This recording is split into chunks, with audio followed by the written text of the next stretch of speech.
Puji Tuhan, selamat pagi Bapak Ibu Saudara yang dikasihi dalam nama Tuhan Yesus Kristus. Pagi hari ini kita akan mendengarkan renungan firman Tuhan yang terdapat di dalam Lukas pasal yang ke-24 ayat 1 sampai yang ke-12. Tapi saya akan membacakan ayat 4 saja sampai yang ke-8. Nah, firman Tuhan: sementara mereka berdiri termangu-mangu karena hal itu, tiba-tiba ada dua orang berdiri dekat mereka memakai pakaian yang berkilau-kilauan. Mereka sangat ketakutan dan menundukkan kepala. Tetapi kedua orang itu berkata kepada mereka, "Mengapa kamu mencari Dia yang hidup di antara orang mati? Ia tidak ada di sini, Ia telah bangkit.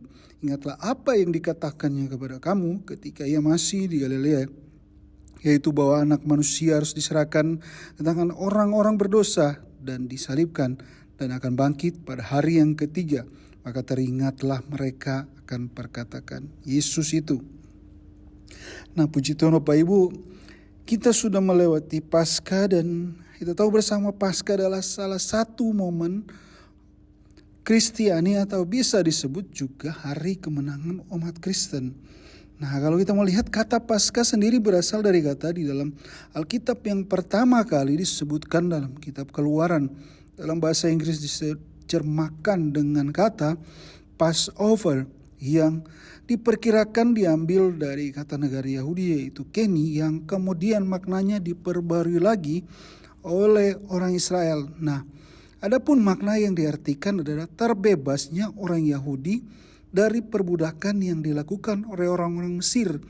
Tetapi di dalam perjanjian baru, Paskah merupakan hari di mana Tuhan Yesus telah bangkit mengalahkan maut.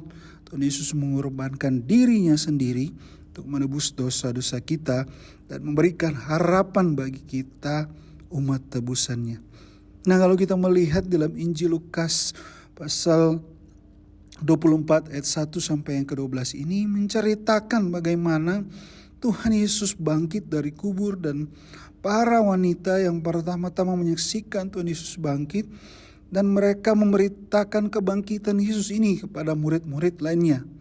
Nah, dalam hal ini dapat kita lihat dari beberapa ayat-ayat yang akan kita lihat bagaimana dampak kebangkitan Yesus ini bagi kehidupan orang yang percaya kepadanya. Yang pertama adalah kebangkitan Yesus mengalahkan ketakutan. Di dalam Lukas pasal ayat yang ke-5 sampai yang ke-6 dikatakan, para wanita yang pada waktu itu ke kubur Yesus mengalami ketakutan ketika tidak mendapati mayat Yesus di sana. Namun malaikat mengingatkan kepada wanita tersebut untuk mengingatkan perkataan Tuhan Yesus sebelum Dia disalibkan. Perkataan Tuhan Yesus dapat menghilangkan ketakutan, kebingungan, dan para wanita pada waktu itu. Nah, Yesus bangkit, maka maut tidak dapat berkuasa lagi dalam kehidupan orang percaya di dalam Roma 6 ayat yang ke-9. Dan dosa dan maut mendatangkan kesusahan serta kecemasan sehingga membuat kita hilang pengharapan. Nah, Bapak Ibu, untuk itulah Yesus datang ke dalam dunia untuk mati dan bangkit mengalahkan maut. Ialah jaminan yang dapat kita andalkan untuk mengatasi ketakutan kita, baik saat kita hidup maupun saat kita mati nanti. Dalam Yohanes 11 ayat 25-26 dikatakan, "Akulah kebangkitan dan hidup, barang siapa percaya kepadaku, ia akan hidup walaupun ia sudah mati, dan setiap orang yang hidup dan percaya kepadaku tidak akan mati selama-lamanya." Percayakah engkau akan hal ini? Nah, yang kedua adalah kebangkitan Yesus membangkitkan iman kita. Dalam ayat yang ke-6 sampai yang ke-9, kebangkitan Yesus memberikan motivasi, semangat, dan kepastian keselamatan serta kekuatan kepada orang-orang yang percaya kepadanya. Dikatakan sekalipun ada tantangan yang dihadapi, namun kebangkitan Kristus membangkitkan iman percaya kita bahwa Yesus hidup maka ada hari esok yang indah bagi kita. Dalam 1 Korintus 15 ayat yang ke-17 dikatakan, dan jika Kristus tidak dibangkitkan, maka sia-sialah kepercayaan kamu dan kamu masih hidup di dalam dosamu.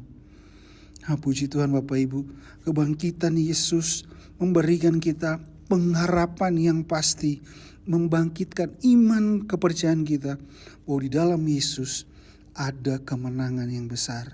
Nah, yang ketiga adalah kebangkitan Yesus memberi harapan baru. Di dalam ayat yang kelima, katakan dia tidak ada di sini. Dalam ayat kelima, Yesus yang bangkit dan hidup memberikan jaminan yang kekal buat setiap kita, orang-orang yang percaya kepadanya. Kebangkitannya menjamin setiap firman dan janjinya dalam kehidupan kita sekarang, bahkan sampai kekekalan.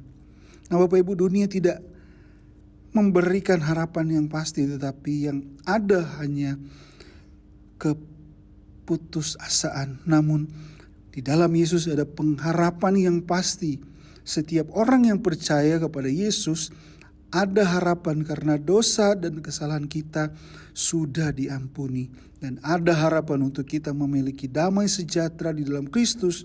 Bahkan ada harapan sampai kekekalan. Di dalam Wahyu 1 ayat 17-18 dikatakan, jangan takut, aku adalah yang awal dan yang akhir dan yang hidup.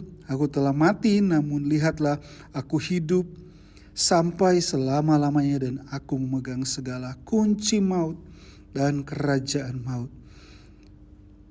Bapak Ibu Saudara, percayalah bahwa kebangkitan Kristus merupakan kemenangan bagi kita. Dosa-dosa kita sudah diampuni dan maut sudah dikalahkan. Kebangkitan Kristus mengalahkan ketakutan. Kebangkitan Kristus membangkitkan iman kepercayaan kita. Percaya kita sudah menang, dan kebangkitan Kristus memberikan harapan yang baru sampai kepada kekekalan. Puji Tuhan, Bapak Ibu, biarlah firman ini menjadi kekuatan bagi kita untuk kita menjalani kehidupan kita. Kita menang bersama dengan Yesus. Mari kita berdoa. Terima kasih Tuhan, kami bersyukur untuk pagi hari ini. Kami percaya bahwa kemenangan kami sudah terima Tuhan. Lewat kematian dan kebangkitan-Mu Tuhan, kami sudah dimenangkan. Kebangkitan Yesus mengalahkan ketakutan. Kebangkitan Yesus memberikan kami pengharapan, dan iman kami semakin hari semakin dibangkitkan Tuhan. Terima kasih, mengucap syukur, berkati sepanjang hari ini apapun yang kami kerjakan. Serahkan hidup kami dalam nama-Mu. Kami berdoa mengucap syukur dalam nama Yesus. Haleluya. Amin.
Supaya dalam nama Yesus bertekuk lutut segala yang ada di langit, yang di atas bumi.